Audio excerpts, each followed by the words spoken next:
How K-pop Demon Hunters hook people who don't listen to K-pop. The group chat discusses the massive popularity of the animated film K-pop Demon Hunters has been at the top of the global Netflix charts since it premiered in June.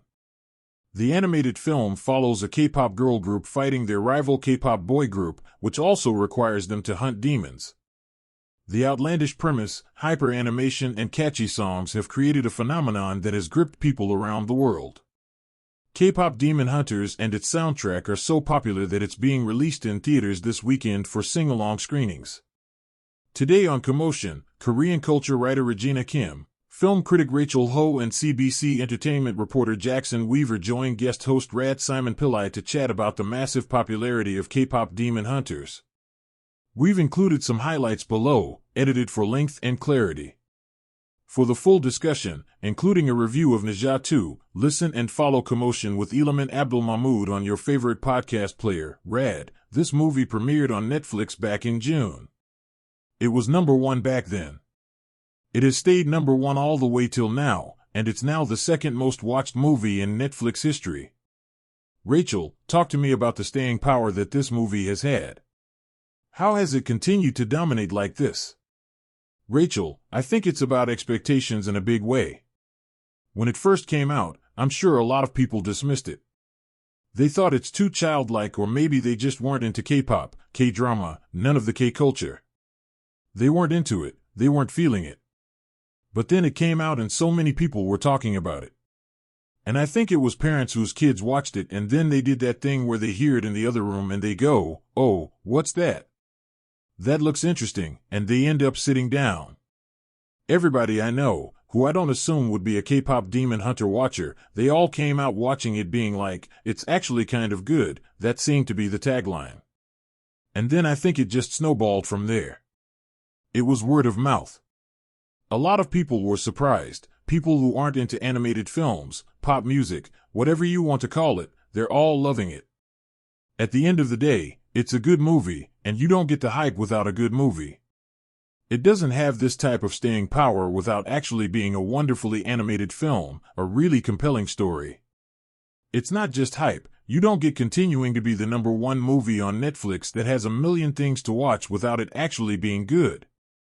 It doesn't hurt that it has some crazy good music in it as well. So everybody was probably just like bopping along to Golden or Your Idol, Rad. 8 songs from this soundtrack are on the Billboard Hot 100, that's pretty much all the original songs from the movie. Jackson, K-pop is a thing, I always knew it was a thing, but it was always a thing that wasn't entering my stratosphere. So I've been able to avoid it, but not when it comes to K-pop Demon Hunters. It's just been unavoidable. Talk to me about how you are seeing the cultural dominance of this movie.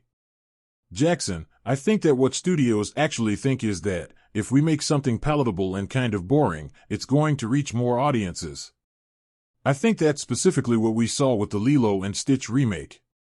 They made it safe, they changed the ending, they took out all of the good stuff, they wanted to make it inoffensive, which made it a little bit worse, which made it make $1 billion.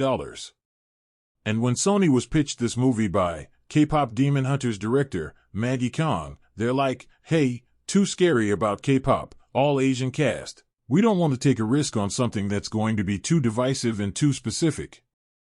But the end result on Netflix is people love the specificity, this real voice, this real story that's different, that's out there.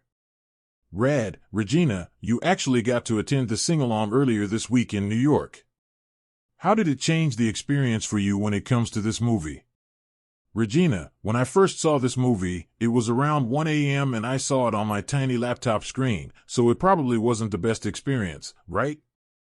But then when I saw it the second time, that was actually the other day, when I was at this advanced screening of the sing-along that they had here in New York, it was totally different. Just watching it on the big screen, the animation looks even cooler, the colors are more vibrant. And the theater that we were in, the Paris Theater, it was pitch black. I feel like it was a lot darker than most theaters I've been to. And so just everything about the movie really popped. The crazy part was that there's so many people in the audience who are singing along, even to some of the Korean parts. And some of them are really good singers too. And I want to say roughly half the people in the audience were kids.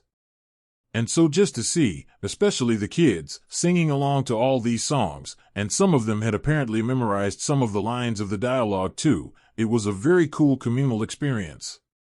And I think it just made me even more excited about the movie.